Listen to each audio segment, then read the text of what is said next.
श्रीवर्धमानमर्हन्तम्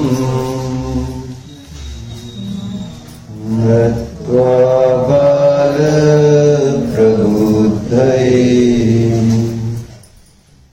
विरच्यते मितस्पष्ट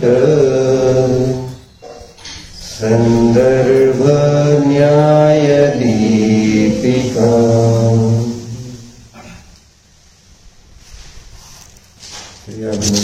श्री विरचित न्यायदीपिका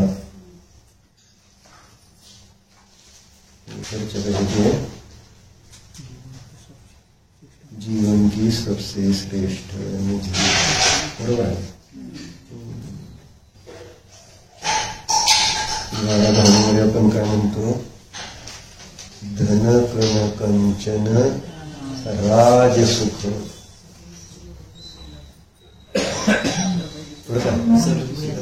सब ही सुलभ कर जान,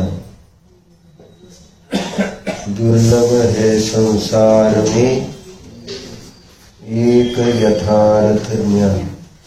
यथार्थ यथार्थ दुर्लभ काय है? यथार्थ ज्ञान। यथार्थ म्हणजे सम्यक ज्ञान। सम्यक ज्ञान म्हणजे प्रमाण ज्ञान। प्रमाण ज्ञानच काय आहे? त्या प्रमाण ज्ञानाला तिथं बघितलं जीवनातील सर्वश्रेष्ठ निधी आहे। कारण पर्यायामधलं दुःख संपवण्याचं साधन कोण आहे? पर्यायामध्ये जे आपलं दुःख आहे, जन्म मरण आहे, क्षुधातृषादी दोष आहे, या सगळ्याला नष्ट करण्याचा उपाय कोणता आहे?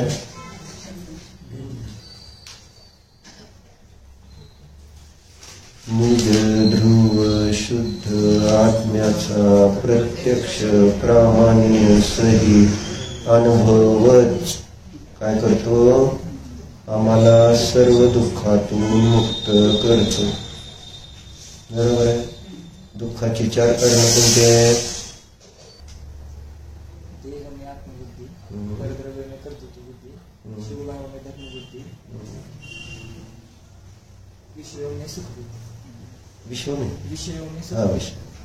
यातलं कशावर चिंतन केलं काल आपण?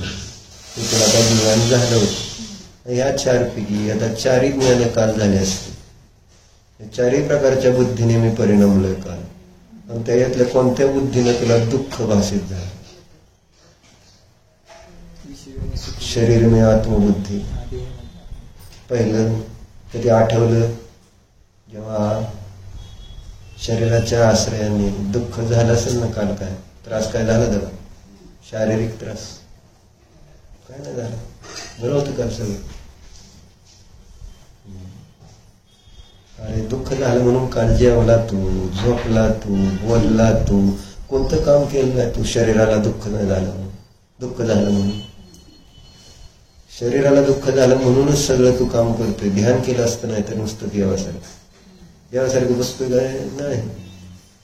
शरीरामध्ये आत्मबुद्धी असल्यामुळं त्या शरीराला होणाऱ्या दुःखाला दूर करण्यासाठी तू जेवला, तू पाणी पिलं, तू झोपला, आणि अशा अनेक स्थूल उदाहरणं तुला देतो। हे कशाचं? म्हणजे आत्म्याला जेवायची गरज होती दुःख झाल्यावर, आत्म्याला पाणी प्यायची गरज होती ताण लागल्यावर। म्हणजे आता हे एक क्षेत्रावर संबंध, पाणी पिलं जाईल, जेवणही केलं जाईल, आणि हे होणार आहे, नाही होणार असं नाही। परंतु आत्मबुद्धीने केलंय का एवढंच माझा प्रश्न। म्हणजे हे शरीर आणि शरीर जे प्राप्त झाले त्याच्या निमित्तात होणार ते आहे ना मोहामुळं कार्य, मोह चारित्र मोहामुळं तसे परिणाम होत आहे। पण आतमध्ये भेदज्ञानाची धारा होती का? तेव्हा नाही। खाण्यामुळं मला सुख नाही, पाणी पिल्यामुळं मला सुख नाही, आत्मिक सुख त्याच्यामध्ये नाही, आत्म्याला त्याच्यामुळे सुख नाही। आता आत्मबुद्धी करायची नाही, डबे का प्लास्टिकचे काय हे असं होतं ना, ही काढू नको, ती ठेवू नको, ही का काढले, ती का काढले, असं किंवा ही कशाला आणलं, असं आत्मबुद्धी करायची नाही कुठं? संयोगामध्ये। बरोबर आहे ना? मी कोण आहे? मी कोण आहे? मी कोण आहे? हा, बरोबर आहे. मी जाणार मनकडे जाऊन आल्यामुळे फरक पडतो म्हणून लगेच. म्हणजे उत्तर बरोबर जाणणारा आलं ना, नाहीतर कधी जाणणारा म्हणतंय का माणूस?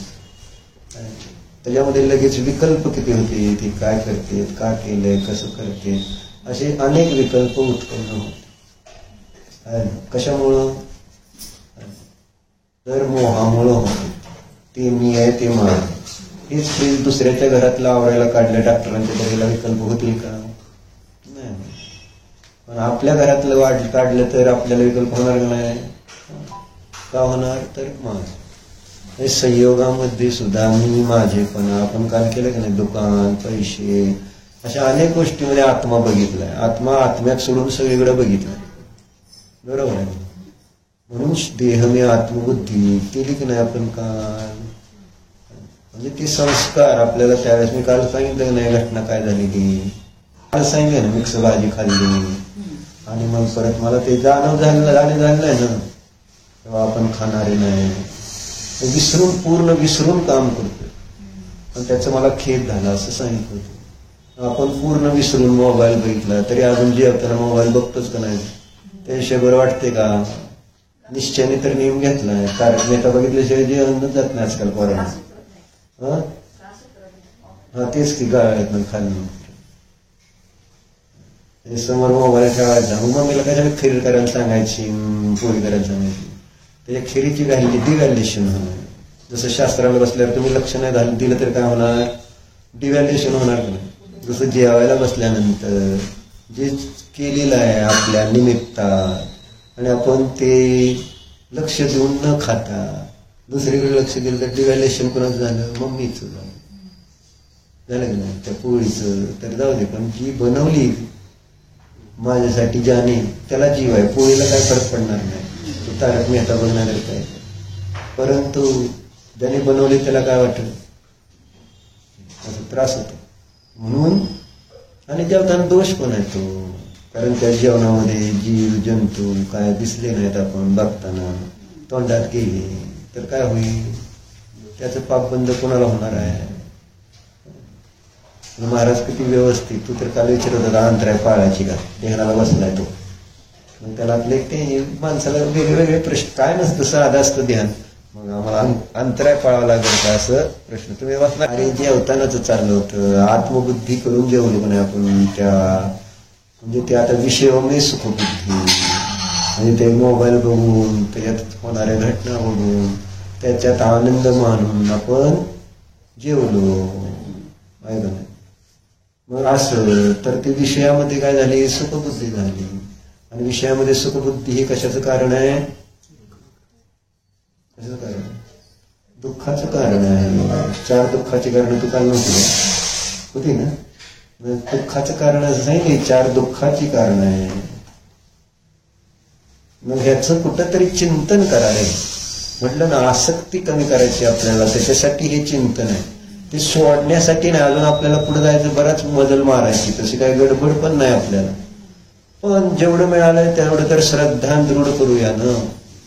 आपलं अजून सुटत नाही. तर रामाला पण लक्ष्मणाचा मोह सुटला नाही ना, सीतेचा मोह सुटला नाही. जोपर्यंत मोह होता कर्माचा तसा तीव्र उदय होता तर नाही सुटत लवकर ना. मला पण अजून संसारातला मोह सुटला नाही, तर दीक्षा घेतली नसती आम्ही पण. पण आहे असं असते, आपण केलेले कर्म आपल्याला फळ देणारच आहेत. म्हणजे त्यात काय म्हणजे टेन्शन घ्यायचं काम नाही. पुरुषार्थ करायचं माझ्या हातात आहे. चिंता करून मी नवीन तशीच पर्याय बांधणार नाही. असं का झालं, असं का झालं.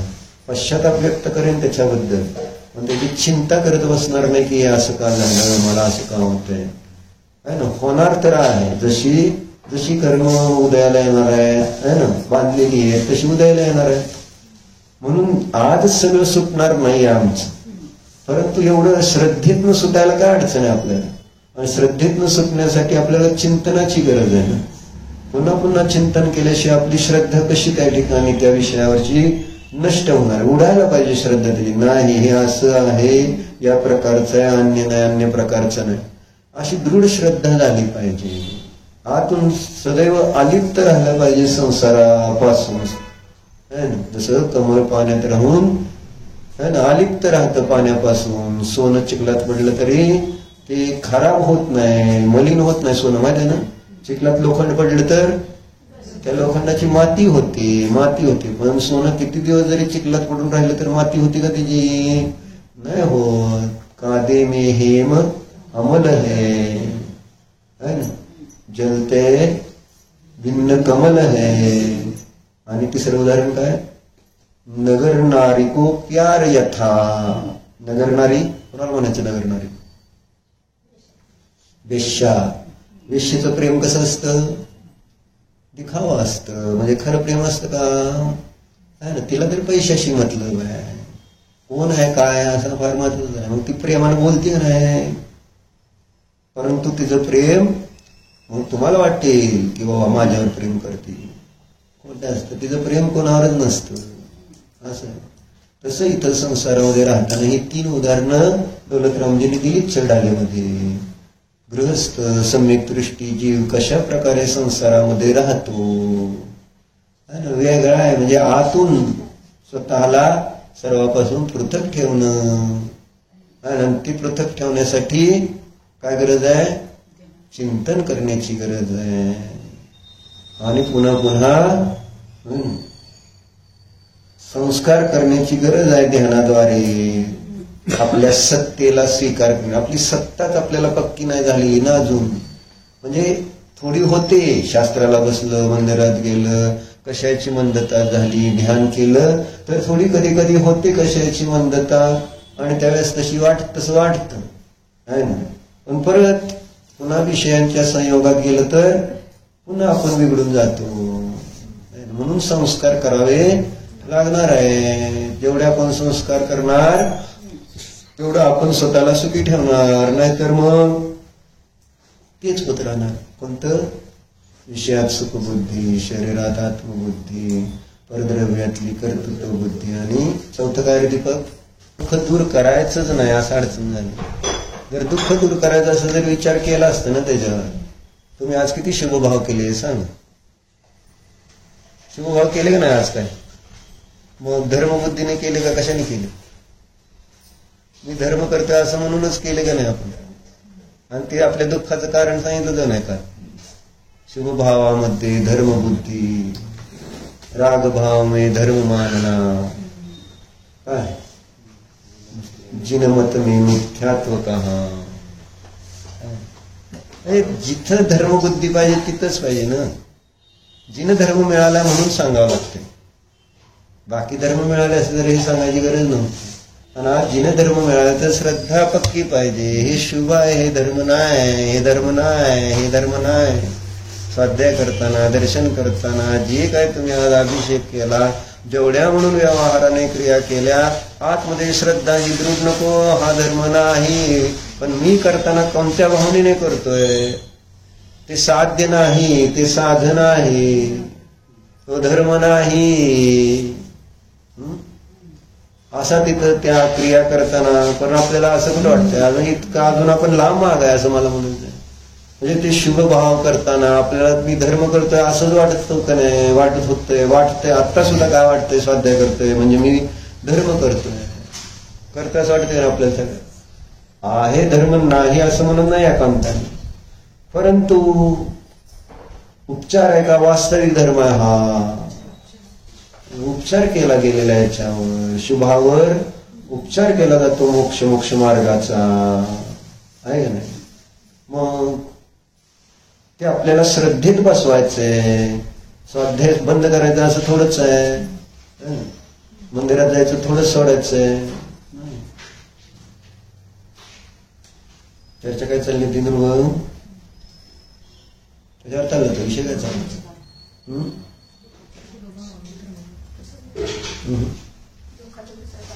नाही, दुःखाची 4 कारण मधनं निघालं दुसरा विषय. पण आपला विषय काय चालला होता?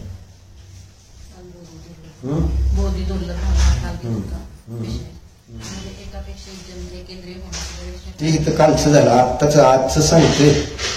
आज काय सांगत होतो मी? कुठून विषय सुरू झाला आपला डॉक्टर? आता नाही, सुरुवात करून काय बोलतो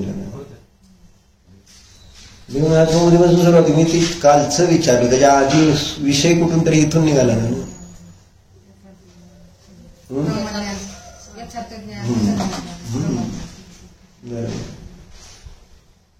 म्हणजे विषय ह्याच्यावर निघाला होता. धन कन कंचन राज सुख सबही सुलभ कर जान, दुर्लभ है संसार में एक यथार्थ ज्ञान. असं म्हटलं नाही. यथार्थ ज्ञान दुर्लभ आहे, विपरीत ज्ञान सुलभ आहे, म्हणून ती कालचं उदाहरण घेतलं. इकडून असा विषय त्याच्याशी जोडलेला होता. आलं का लक्षात? यथार्थ ज्ञान दुर्लभ आहे कारण आपण दुर्लभतेची चर्चा करत होतो काल. बरोबर आहे का? कोण दुर्लभ आहे? कोण दुर्लभ आहे? यथार्थ ज्ञान दुर्लभ आहे. यथार्थ ज्ञान कोणतं आहे? सम्यक ज्ञान यथार्थ आहे. सम्यक ज्ञान कोण आहे? तर प्रमाण सम्यक ज्ञान आहे. आणि या प्रमाणाचं स्पष्टीकरण कशात केलंय? न्यायशास्त्रामध्ये केलेलं आहे. म्हणजे सम्यक ज्ञान काय असतं हे तर नको समजायला, की आपल्याला एवढंच वाटतंय मी पुस्तकाला पुस्तक बघितलं म्हणजे माझं ते सम्यक ज्ञान. याला सम्यक ज्ञान म्हणते काय म्हणतात? पुस्तकाला पुस्तक आणल्यावर सम्यक ज्ञान नाही. सम्यक ज्ञान आहे का? मग सगळ्याला सम्यक दर्शन व्हायला पाहिजे. सम्यक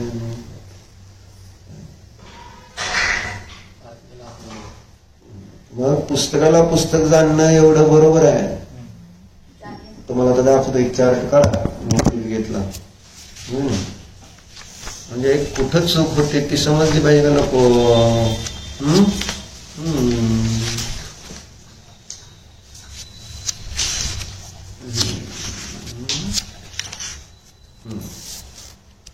तुमच्या पुस्तकात झाले 210 असावं पण बघा बरं.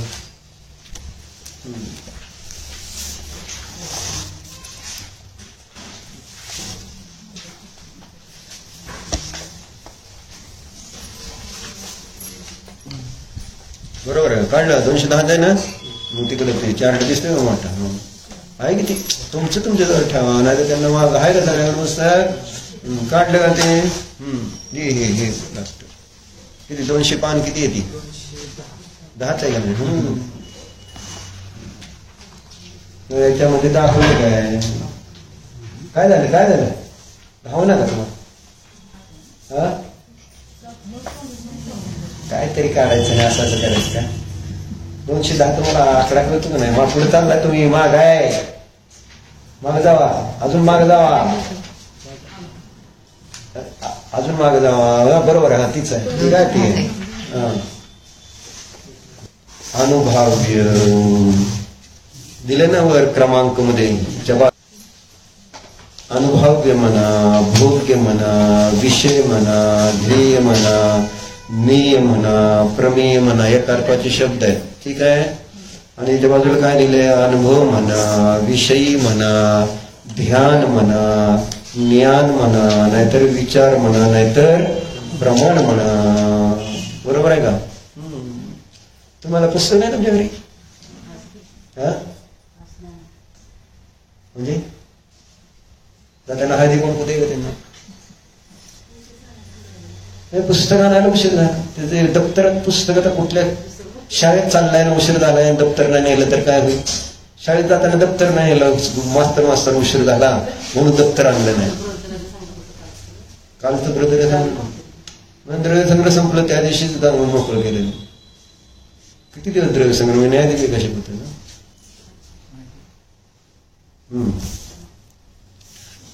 आणि द्रव्य संग्रह न्याय दिले दोन्ही आणले तर काय बिघडलं असतं? काय वज होतंय? सगळं बाकी अंगावर वज घालताना चालते. आणि शास्त्राची 2 पुस्तकं म्हटलं तर वज होते का? द्रव्य संग्रह आणि न्यायदीपिका. मग चुकलं म्हणायचं नाही. चुकलं म्हणायचं. काय म्हणायचं? क्षमा. एवढं सोपं आहे. मग हेतू दिले का नाही त्रास होतो मला, कारण न्यायामध्ये अविनाभावी हेतू लागतो. आणि हेत्वाभास आला आणि मी सगळे हेतूला, संसारातले सगळे हेतू हेत्वाभास आहे. तर मला सवय आहे हेत्वाभासाची. मला हेतूची सवय लागलेली, अन्यथा अनुपत्ती हेतूची. कारण हे अभ्यास करता करता मला कळले की कोणता कशाचा अविनाभाव समज. आणि तुम्हाला ती माहिती नसल्यामुळे तुम्ही द्यायचा प्रयत्न करता आणि ते दोष सिद्ध निघते त्याच्यातून. चला, अनुभव्य म्हणा, भोग्य म्हणा. फोन तर आणलाय का? फोटो काढून देतो तुम्हाला. मग फोटोत बघता येईल. ते तर काय साधनाचा उपयोग करा. निलिमा काकी द्या की त्यांना फोटो काढून.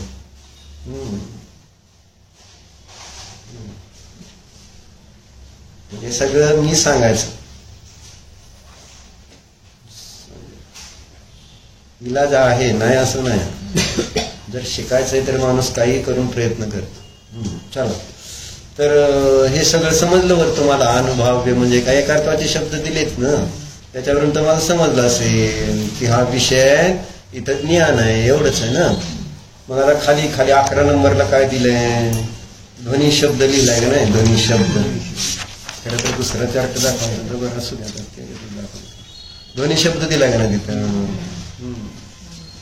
मग त्याच्यामध्ये काय लिहिलंय? ध्वनी शब्दाला ध्वनी शब्द जाणले आहे का नाही? ध्वनी शब्द, शब्द. आता मी बोललो, हे शब्द आहे आणि ते शब्द तुम्ही ऐकले. मग शब्दाचं ज्ञान शब्द म्हणूनच झालंय ना, का शब्दाचं ज्ञान तुम्हाला अन्य काहीतरी म्हणून झालंय? स्पर्श रस गंध वर्ण रूप नाही, शब्द म्हणजे शब्द रूपाने. पण मग शब्दाला शब्द जाणलं तर हे सम्यक ज्ञान आहे का मिथ्या ज्ञान आहे? असा प्रश्न विचारला. मग असे विचारलं तर काय प्रश्न तुम्हाला? पुस्तकाला पुस्तक जाणलं तर ते सम्यक ज्ञान आहे का मिथ्या ज्ञान आहे? आणि दोरीला दोरी जाणलं तर सम्यक ज्ञान आहे का मिथ्या ज्ञान आहे? त्यासाठी हा चार्ट दाखवायला लागलो. मग तसं शब्दाला शब्द जाणलं इथपर्यंत बरोबर होतं आहे ना. परंतु हे शब्दाला मात्र शब्द जाणल्यामुळं ते समीचीन ज्ञान सिद्ध होत नाही. कारण तो शब्द कसा आहे? कसा आहे? आनंद गुण रहित आहे. आणि कसा आहे तो शब्द? अजून कसा आहे शब्द? दुःख गुण पण रहित आहे. अजून कसा आहे शब्द? ज्ञान गुण रहित आहे शब्द. हे सगळे लक्षात घेणार आहोत. हे आपल्या बुद्धीने लाल. इथं नुसतं एक उदाहरण सॅम्पल दिलाय का? तर आपण अज्ञानाने त्या विषयांमध्ये आनंद मानलेला, सुख मानलेलं ना, म्हणून इथं आनंद शब्द वापरलाय. जसं काल आपण भजनं लावली ते नाही रात्री आहे ना, जुनी भजनं लावली ती जुन्या काळातली. आणि मग ते भजन म्हणता म्हणता परत आम्ही परत त्याला कराओके सिस्टीमनं त्याच्याबरोबर आमचा पण आवाज जोडत होतो. आणि हा म्हणजे पल पल वगैरे असे सगळे भजन म्हणत होते हे सगळे. आणि असं किशोर कुमारचा आवाज तिकडे त्याचा आणि ह्यांचा त्याच्याबरोबर जोडून मी किशोर कुमार असं समजून म्हणत होते. असं समजत नव्हते बरं का मी वेगळा आणि ते वेगळा. ऑटोमॅटिक त्याच्याशी जोडलं गेलं ना. तसं भगवंतांशी कधी अशी धून जोडली जाते का तरी? असं चिंतन व्हायला पाहिजे रे त्यावेळेस की जसं इथं मी ते म्हणजे दुसरं भजन म्हणतोय, म्हणजे दुसरं म्हणतोय सिंगर गायक, त्याच्यात तो आवाजात म्हणतोय, मी माझ्या आवाजात म्हणतोय, त्याचा आवाज आणि माझ्या आवाजात अंतर आहे. परंतु त्याचा जो सुरेल आवाज आहे तसाच माझा पण आहे असं तुम्ही जोडला गेला होता का नव्हता? सादृश्य प्रतिविज्ञान झालं का नव्हतं?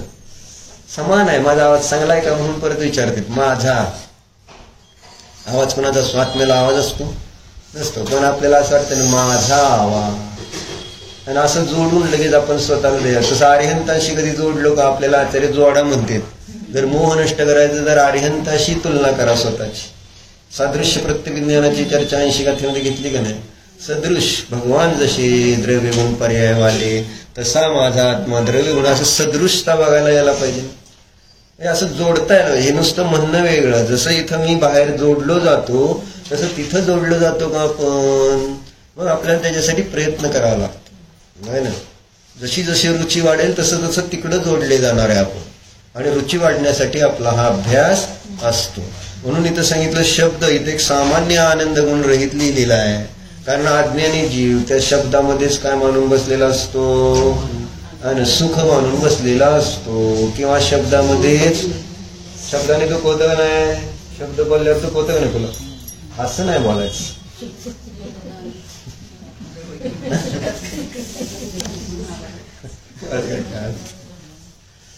म्हणजे शब्द सुखाचं कारण नाही, दुःखाचं कारण नाही आहे. बरोबर आहे का नाही? शब्द काय? शब्द काय सिद्धम? पुद्गल द्रव्याची पर्याय आहे शब्द. बरोबर आहे. म्हणजे दोन स्कंद एकमेकावर आपटले तर तो शब्द भाषावर्गणा ज्या आहेत त्या शब्दरूपाने परिणत होतात. भाषावर्गणा शब्दरूपाने परिणत होतात. आणि भाषावर्गणा हा पुद्गलाचा स्कंद आहे. है ना, 22 का 23 प्रकारच्या वर्गणा सांगितल्या, त्याच्यात एक भाषा वर्गणा सांगितली. आणि ह्या शब्द रूपाने परिणत होत आहेत ते कोण? भाषा वर्गणा. त्या जसं कर्मण वर्गणा कर्मरूपाने परिणत होतात आपल्या भावाला निमित्त करून, तसं इथं वायूला धक्के बसल्यानंतर सगळीकडे वाऱ्याला धक्का बसलं ना की वर्गणा प्रॉब्लेम येतोय. वर्गणा ज्या रॉ मटेरियल आहे ते रॉ मटेरियल मग ते फळ रूपाने परिणत होत आहे ना. रॉला रॉच राहू दे, रॉला कुठंतरी तुम्ही वेगळं बनवू नका. त्याला काहीतरी, त्याला जो काहीतरी बनवायला जातो त्या पुद्गला वेगवेगळं, तो त्या ठिकाणी मग मोहाने दुःखी हो. राहू द्या ना, ज्याला त्याला ज्याच्या त्याच्या रूपाने राहू द्या. भाषा वर्गणा भाषा वर्गण वर्गण आहेत त्या पुद्गलाच्या अशा आहे ना, स्कंद रूपाने अनेक परमाणू मिळून झालेली अवस्था आहे. राहू द्या ना, कर्मण वर्गणाला कर्म रूपाने राहू द्या. पण मी माझ्या भावाने योग करतो है ना, योग आणि उपयोग, उपयोग आणि योग चाललेला असतो ना. आणि त्या योगाने काय होतं डॉक्टर? योगाने काय होतं म्हणजे आत्मप्रदेश परिस्पंद झाली की वाऱ्याला धक्के बसते म्हणून सांगितलं खरं. आणि त्यामुळं कर्मण वर्गणा कर्मरूपाने परिणत होतात. पहिलं काम हे होतं, नंतर शरीराचं हलनचलन होतं. कारण इथंच कर्मण वर्गणात एकेका शरीराच्या एकेका आत्मप्रदेशावर किती कर्मण वर्गण आहे तर अनंत अनंत आहे म्हणून सांगितलेले कर्मण. हे कर्मण वर्गणा इकडून तिकडून आणायचे आहेत आणि कर्मरूपाने परिणत करायचे. तसं नाही, इथं जी बसलोय ना इथं या शरीराच्या ठिकाणीच अनंत कर्मण वर्गण आहे. तुम्ही भाव करता है ना, स्वभाव भाव सोडून विभाव भाव करतो आपण आणि त्या क्षणाला त्या कर्मण वर्गणाची फॅक्टरी चालू आहे. कंटिन्यूस कर्मरूपाने परिणत व्हायची, बांधलं जायची. कर्मरूपाने परिणत होते ज्या त्या ज्ञानावरणादी है ना, आणि आपल्याशी एक क्षेत्रावर रूपाने बद्ध होतात. त्याच्यात स्थिती पडते, त्याच्यात अनुभाग पडतो आणि ते प्रदेश येतात. प्रदेश है ना, काय होतं जेव्हा योग होतो त्यावेळेस कर्मण वर्गणीचे प्रदेश येतात आपल्याकडे. प्रदेश अनुभाग, प्रदेश आणि प्रकृती या दोन गोष्टी. आणि त्याच्याबरोबर आपण कशा जोडला तर स्थिती अनुभाग होतो. द्रव्यसंग्रहामध्ये सांगितलं ना, योगा पैडी पदेसा किती अनुभागा कसाय दो बंदी. हे बंद कशामुळे होतो? योग आणि कशाने बंद होतो? दोन्ही कारण सांगितले ना आता मी. कोणते? कशाय, करेक्ट. योगाने कशाचा बंद होतो? कोणता बंद होतो? योगाने कोणता बंद होतो? प्रकृती आणि प्रदेश बंद. आणि कशामुळं? स्थिती आणि अनुभाग बंद पडतो. आणि स्थिती अनुभाग हेच संसाराचं कारण आहे. प्रकृती प्रदेशामुळं संसार वाढतो असं नाही आहे ना. पण प्रकृती प्रदेश आल्याशिवाय स्थिती अनुभाग पडत नाही. मग अरिहंतांच्या ठिकाणी पण योग आहे, पण त्यामध्ये कषायांचा अभाव आहे तिथं. आणि त्यामुळे स्थिती पडत नाही आणि अनुभाग पडत नाही तिथं. आणि त्याच्या अभावामध्ये मग त्यांचा संसार वाढत नाही. आणि आपल्याकडे काय होतं? आपल्या योग तर होतोच आहे. मन वचन आणि कायाला निमित्त करून आत्मप्रदेश परिस्पंदन होत असताना कर्मण वर्गणा कर्मरूपाने परिणत होतात. तेव्हा ते प्रकृती प्रदेश रूपाने आपल्याशी बांधल्या जात असताना त्याच्यामध्ये आता ते आलं मटेरियल. आता त्याच्यामध्ये स्थिती आणि अनुभव जसे आपल्याला संयोग मिळाले त्याच्यामध्ये आपण काय करतो? आपलेपणा करतो. तसं त्या कषायांच्या निमित्तात आलेले जे ज्ञानावरण आदी कर्म आहे आणि त्याचे जे प्रदेश आहेत त्याच्यामध्ये मी काय टाकतो? किती काळपर्यंत हे कर्म माझ्याजवळ राहायला पाहिजे आणि किती फलदान देणार पाहिजे, असे दोन्ही. जसं माझं आयुष्य किती पाहिजे है ना हे, आणि असं म्हणजे त्याला म्हणायचं स्थिती. आणि अनुभाग म्हणजे किती मला त्याचं फळ मिळलं पाहिजे, नाही का नाही. जसं 100च्या नोटेचं फळ 500च्या नोटेचं फळ वेगवेगळं आहे ना, त्याची शक्ती वेगवेगळी आहे. तशी इथं त्या ठिकाणी त्या कर्मामध्ये फळ देण्याची शक्ती वेगवेगळी असते. म्हणून कोणाला विशेष ज्ञान आहे, कोणाला कमी ज्ञान आहे, कोणाला अंतराय दिसते, कोणाला अंतराय दिसत नाही, कोणाचं शरीर रोगी दिसतं, कोणाचं निरोगी दिसतं, कोण गरीब दिसतो, कोण श्रीमंत दिसतो. हे सगळे वेगवेगळे कार्य कशामुळे होत आहेत? स्थिती, तुमच्या कशामुळे पडलेला स्थिती आणि अनुभव आहे ना. असं ते सगळं गणित आहे. चर्चा कशासाठी सांगत होतो? शब्द पुद्गलाचे म्हणजे वर्गणेला वर्गणार म्हणजे धक्के बसतेत ना. धक्के बसले त्या वर्गणेला की ते परिणत होतात. जसं इथं योगाच्या निमित्तात, आत्म्याच्या योगाच्या निमित्तात म्हणजे परिस्पंदन आत्मप्रदेश हालचाल झाली की ते कर्मण वर्गणा आहे ना कर्मरूपाने बदलतात। तसं इथं आपल्या कोणता वचनयोग झाला, तो काय झाला, वचनयोग झाला की काय होतं, तिथं कंठगोष्ठ तालूचा व्यापार, त्याने वायूला धक्के आणि ते इथं असणाऱ्या भाषा वर्गणा, मग त्या वेगवेगळ्या शब्दरूपाने परिणत। ही आहे सगळी शब्दाची पाठीमागचा इतिहास, म्हणजे शब्दाची उत्पत्ती कशी होत असते एक्झॅक्ट डोक्यात यायला पाहिजे शब्द, कारण हे सगळं समजणं गरजेचं आहे, कारण शब्दासंबंधी वेगवेगळे कल्पना आहेत। कारण शब्द हा आकाशाचा गुण मानलाय अन्यमतवादींनी, म्हणून आहे ना रेडिओला काय म्हणते ते आकाशवाणी, रेडिओतनं आवाज येतो ना, मग ते आकाशातनं आली ना वाणी, म्हणून शब्द हा आकाशाचा गुण मानलाय ते, माहिती हे असं सगळं रॉंग ज्ञान आहे सगळं इतरांचं। त्यांना इंद्रियाने जसं वाटलं तसं त्यांनी ते मानलेलं आहे वस्तूचं स्वरूप, आणि इथं इंद्रिय ज्ञानाचा संबंध आहे, तर डायरेक्ट आहे ना प्रत्यक्ष केवळ ज्ञानाच्या द्वारे जाणलेलं, त्यामुळे इथली एक एक गोष्ट आहे ना 101% बरोबर आहे, 100% बरोबर आहे, इथं कुठेही आहे ना म्हणजे चुकीला चान्स नाही असं। असे ते शब्द आहेत काय, पुद्गलाच्या अवस्था आहे। मग पुद्गल द्रव्य च जी पर्याय ती पुद्गलासारखीच असणार ना, पुद्गल स्पर्श रसगंधावर न आलाय तर त्याची पर्याय शब्द असो, नाही तर मग इथं शरीर असो, नाही तर या कोणत्या अवस्था असो, सगळ्या स्पर्श रसगंधावर न आल्या, ठीक आहे। मग आता त्या पुद्गलामध्ये काय कोणता गुण नाही, आनंद गुण नाही, आणि दुःख पण नाही, आणि ज्ञान पण नाही आहे, बरोबर आहे का, असं आहे, कारण पुद्गल आहे, हे कुठेतरी डोक्यात यायला पाहिजे। कारण आपण ते शब्द ऐकूनच दुःखी होतो, शब्द ऐकूनच सुखी होतोय ना, चांगले शब्द ऐकले तर सुखी झाला, वाईट शब्द ऐकले तर दुःखी झाला, म्हणजे आपली मान्यता काय, त्या शब्दाने दुःख आणि शब्दाने सुख नाही का, शब्द शब्द होता इथपर्यंत बरोबर ज्ञान होतं, पण शब्द जेव्हा आनंद देणारा नव्हता, त्याच्यात आनंद नाहीये, आनंद येणार नव्हता म्हणण्यापेक्षा त्याच्यामध्ये आनंद गुणाचा अभाव आहे, आणि जेव्हा मी शब्द माझ्या कानावर आला आणि मी त्याच्याबद्दलचा हा विचार केलाय की आनंद आहे, हे ज्ञान सम्यक आहे का मिथ्या आहे, मग असं आहे। आपल्याला शब्दाला शब्दापुरतं ज्ञान बरोबर वाटतंय, पण त्याच्या पुढची माझी है ना मिसळ काय आहे, म्हणजे मी त्या शब्दाला ऐकून जे इष्ट अनिष्ट परिणाम करतो, राग द्वेष भावाने परिणत होतो, तर दॅट इज युअर मिथ्या नॉलेज, रॉंग बिलीफ,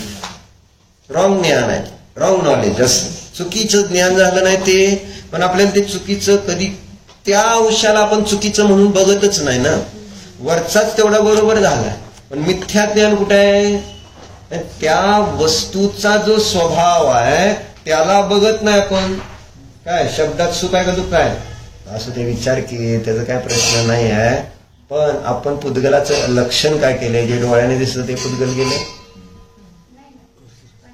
नाही, नाही फक्त लक्षण, लक्षण मूर्तिकच की, मूर्तिकतेचा अर्थ लक्षण काय, मूर्तिक कशाला म्हणलंय,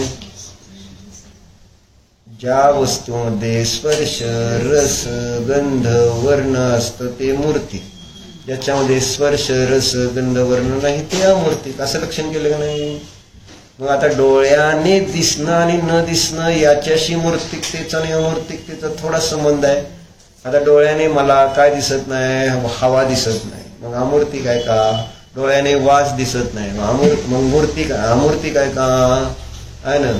आपल्याला रस जो असतो ना गोड आंबट, ते डोळ्याने दिसतो का तुला, नाही, मग मूर्तिक आहे का अमूर्तिक आहे, कानाने शब्द ऐकून जे ऐकतो ते आपल्याला डोळ्याने दिसतात का, नाही, मग ते मूर्तिक आहेत का अमूर्तिक आहेत, फक्त एक चक्षुरेंद्रियाचा विषय म्हणून मूर्तिक असं नाही म्हणत आपण, पाच इंद्रियांचे विषय मूर्तिक आहेत,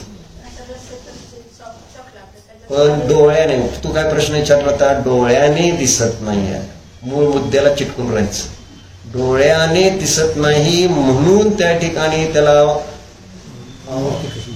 मूर्तिक कसं म्हणायचं असा प्रश्न होता ना, अमूर्तिक नाही, डोळ्याने दिसत नाही म्हटल्यानंतर ते मूर्तिक कसं असा प्रश्न होता, हे शब्द डोळ्याने दिसत नाही, कर्मन वर्गना डोळ्याने दिसत नाहीत हा प्रश्न होता ना, म्हणून त्या मूर्तिक कशा असा प्रश्न होता।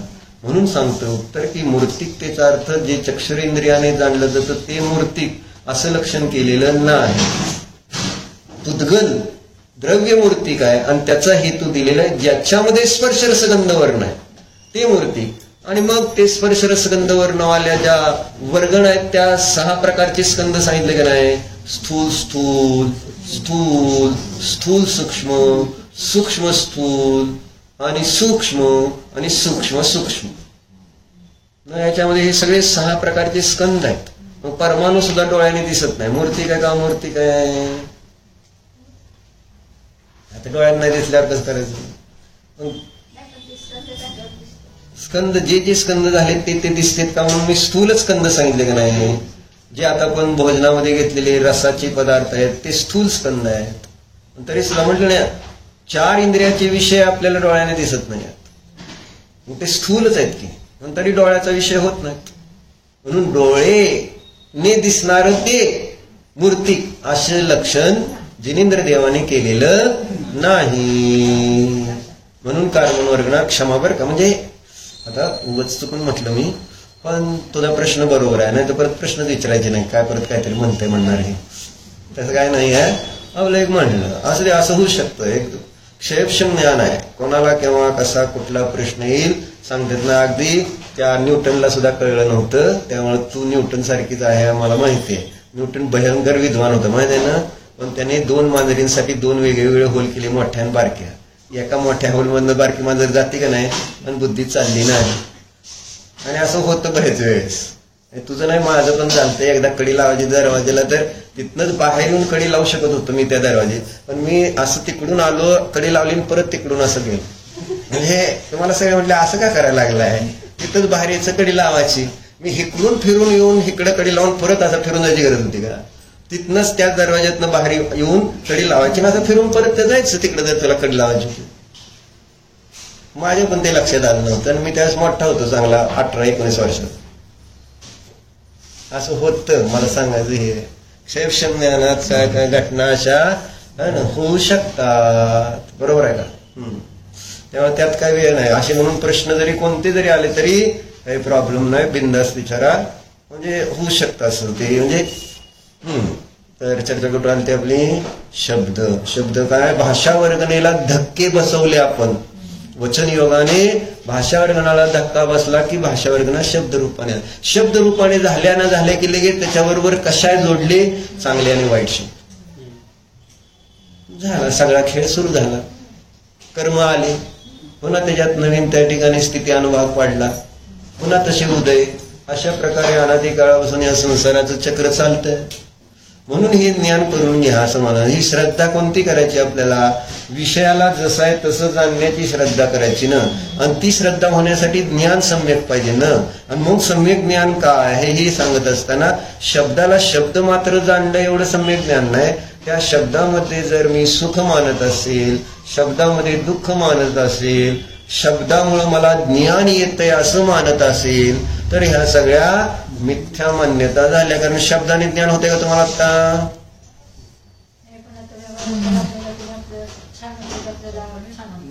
तेच मोहामुळं तो मोह आहे. कारण ही असमान जाती द्रव्य पर्यायामधला जो मोह आहे त्यामुळे तसे भाव बनून जातात असं आहे ते. मग त्याच्यासाठी तर आपण इथं अभ्यास करतोय. मोह नष्ट करण्यासाठीचा अभ्यास चाललेला आहे. अनादीचा मोह आहे ना दुःखाला देणारा होता. म्हणून आता त्या दुःखाचा नाश करण्यासाठी तर आपण आज शास्त्राभ्यास करायला बसलोय. आणि मोह नष्ट करण्यासाठी आपल्याला आज जैन धर्म मिळालाय. आणि मोह कमी करण्यासाठी नव्हे. बरोबर आहे का. म्हणून आजचं वाक्य आहे पंडित कांजीचं. काय वाच तुझ्या. हजारों वर्षों के शास्त्र पठन से भी अधिक एक क्षण का स्वानुभव है. जिसे बहु समुद्र से पार होना हो उसे स्वानुभव की विद्या सीखनी चाहिए. बराबर. हजारो वर्षाच्या शास्त्राभ्यासापेक्षा महत्व कशात सांगितलंय. ही प्रमाण ज्ञान आहे. खरं किती अभ्यास केला हे महत्वाचं नाही. महत्व कशात आहे. स्वानुभवाचं महत्व आहे. ते आहे दुर्लभ ज्ञान. ते मला तुम्हाला सांगायचं. ही जीवन की सर्वश्रेष्ठ निधी म्हणतायत माताजी, तर ती कोणती? ती आहे शुद्धात्मानुभूती, आहे ना. कारण त्याच्यावरनं विषय निघाला होता आपला की शुद्धात्मानुभवाच्या अभावामध्येच पर्यायामध्ये सर्व प्रकारचं दुःख आहे. दुःख कशामुळे आहे? शुद्धात्मानुभव नाही म्हणून दुःख आहे. आणि म्हणून त्या शुद्धात्मानुभवाला जीवनाची सर्वश्रेष्ठ निधी म्हणतात. कारण न्याय दीपिका म्हणजेच शुद्धात्मानुभूती. त्याचा अर्थ तर पुढे केलेला आहे महाराजांनी पण, की न्याय दीपिकाचा आगम अर्थ आहे न्याय विषयाला प्रकाशित करणारी दीपिका. निश्चयाने अर्थ काय केलेला आहे? निज ध्रुव शुद्ध आत्म्याला प्रकाशित करणार प्रत्यक्ष प्रमाण ज्ञान. म्हणून अध्यात्म भाषेने न्यायदीपिकेचा अर्थ झाला शुद्धात्मानुभव. की ज्या शुद्धात्मानुभवाला आज सगळेजण शोधतायत पण ढूंढते रह जाते, मिळत नाही त्यांना शुद्धात्मानुभव. तुमचं आमचं भाग्य आहे, महाराज माताजी मिळाल्या, त्यांच्या माध्यमातून त्या शुद्धात्मानुभवाचं सम्यक ज्ञान झालेलं आहे. नाहीतर सगळेजण बीटिंग अराउंड द बुश आहे ना, म्हणजे बाहेर बाहेर इकडं तिकडं क्रिया अभ्यास काहीतरी करून त्या धर्माचं स्वरूप आमच्या समोर ठेवतायत. आणि आम्हाला महाराजांनी आम्हाने काय दिलंय? साक्षात भोग नाशाचा उपाय आहे ना, दर्शन मोहाला नष्ट करण्याचा उपाय एकच आहे, आणि तो म्हणजे निर्विकल्प अनुभव. सांगितलं ना परवा, अविकल्प स्वरूपे प्राप्ते सती दर्शन मोहांधकार प्रलीयते. अविकल्प स्वरूपाची प्राप्ती दर्शन मोहाच्या अंधकाराला नाश करणारी आहे. आणि आज तर शुद्ध भंडारीमध्ये इतक्या सुंदर पद्धतीने महाराजांनी तत्वार सूत्राची सूत्र घेऊन सिद्ध करून दाखवलं की जी अवृत्तीला शुद्धात्मानुभूती होते त्यावेळेस तिथं अशुभ भाव का नसतात, शुभ भाव का नसतात, आणि त्यावेळेस तिथं शुद्ध भावच कसे असतात. आणि शुद्ध भाव असणं म्हणजेच त्याच्याजवळ त्याच वेळेस सम्यक चारित्र्य कसं असतं. खरं म्हणजे अद्भुत आहे हे सगळं.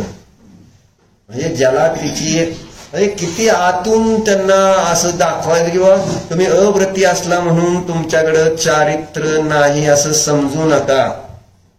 आणि आज कर्णाळी योगाचा अभ्यास करत असताना तिथं जी चारित्र्याची व्याख्या केलेली आहे कर्णाळी योगाच्या मुख्यतेने आगम भाषेने केलेली आहे, आणि त्या आगम भाषेलाच प्रधान करून अवृत्तीला चारित्र्याचा अभाव असल्यामुळं शुद्धात्मानुभव नसतो. कारण अनेक जणांनी शुद्धात्मानुभव ही चारित्र्याची पर्याय मानलेली आहे. आणि महाराजांनी ही न्यायदीपिका त्याच्यामध्ये अनेक आगमाचा आधार घेऊन आणि युक्तीने आणि स्वानुभवाने आणि परापर गुरुच्या उपदेश चारीच्या माध्यमातून महाराजांनी सांगितलं की बाबा शुद्धात्मानुभव ही ज्ञानाची पर्याय, सम्यक ज्ञानाची पर्याय. माहित आहे. म्हणून असं कधी कधी वाटतं की बाबा म्हणजे खरंच दुर्लभ आहे हे. म्हणजे किती जीव आहेत, किती आज जैन असू दे, जैन लोकांमध्ये सुद्धा किती जण तरी वृत्ती महावृत्ती आहेत, अनुवृत्ती आहेत, शास्त्राभ्यास करणारे विद्वान आहेत, पंडित आहेत, कर्णाळी योगाचे ज्ञाते आहेत, सगळे आहेत कितीतरी, परंतु शुद्धात्मानुभव मात्र त्यांच्यापासून लांब आहे. अगदी अध्यात्माचे अभ्यास करणारे, समयसार वगैरे आणि कोळून पिणारे, त्याच्यावर मोठ्या मोठ्या संगोष्टी चर्चा करते, तरी शुद्धात्मानुभव म्हटलं तर ढूंढते रह जाते.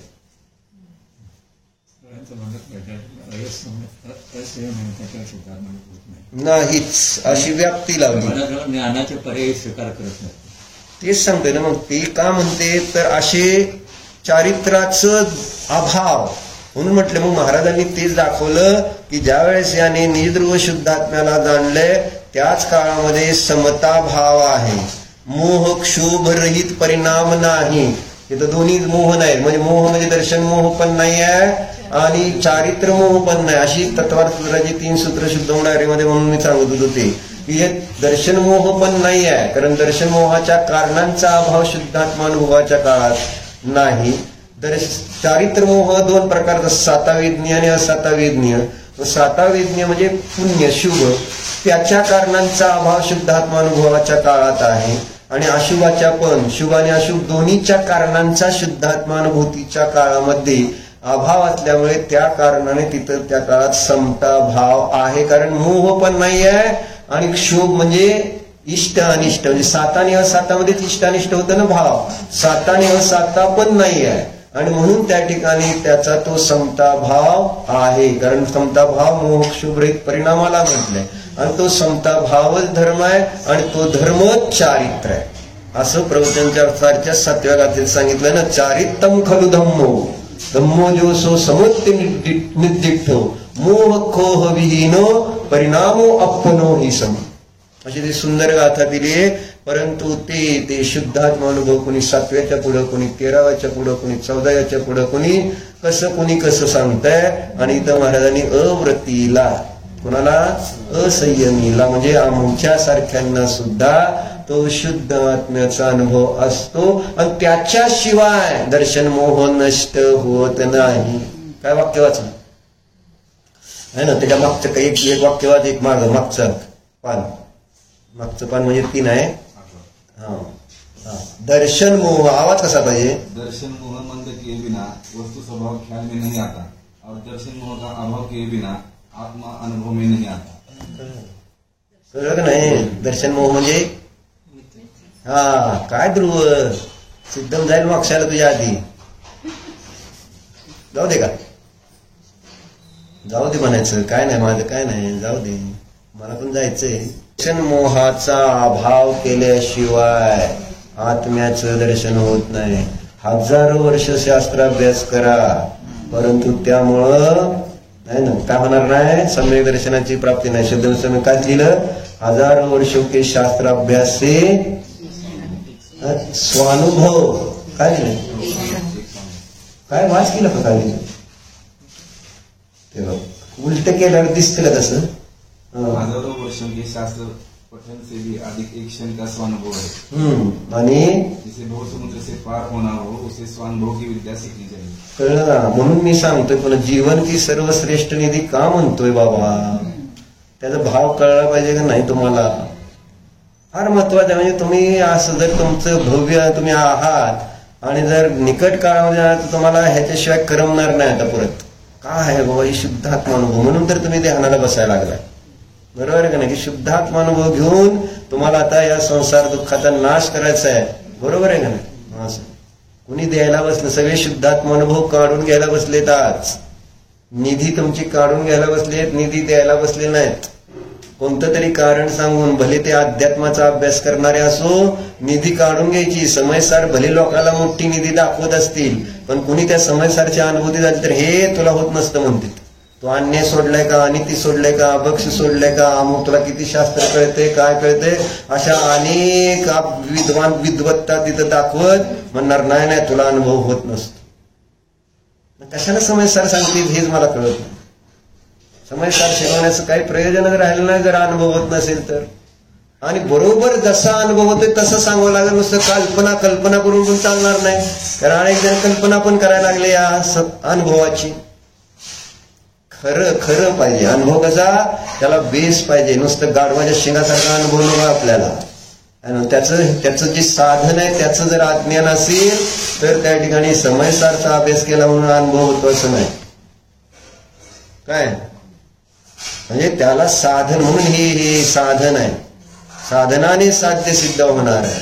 आणि साधनच माहिती नसेल तर साध्य सिद्ध होईल का, होणार नाही. म्हणून सांगितलं काय, जसंच्या तसं जाणणं हे दुर्लभ आहे. आपल्याला फक्त स्थूल कळते. जसंच्या तसं जाणलंय, पुस्तकाला पुस्तक जाणलंय, माईकला माईक जाणलंय, दोरीला दोरी जाणलंय, ज्याला त्याला आपण जसंच्या तसं जाणतोय. अरे पण याच्या पुढं काय जाणतोय, तसंच्या तेवढंच ठेवणं. त्याच्या पुढं कशाला मग अजून एक्स्ट्रा कशाला. ज्ञान आनंद रहित आहे जेवढं मी जाणतोय तेवढं. कारण मी जाणतोय इंद्रियाने, आणि जे इंद्रियाने जाणलं जातं ते सगळं पुद्गल आहे. आणि ते पुद्गल सगळं ज्ञान आनंदाने रहित आहे. आणि मी त्या सगळ्या पुद्गलाला जाणत असताना पुद्गल म्हणून मात्र जाणतोय. ही इथं आमची चूक होत राहते. कळलं?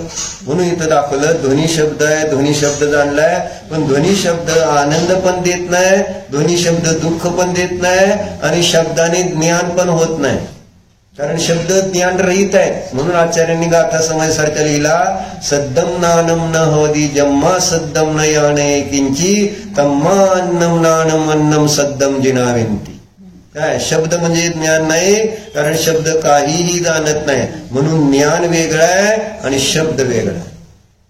ही आहे सम्यक ज्ञान. ओम नमः.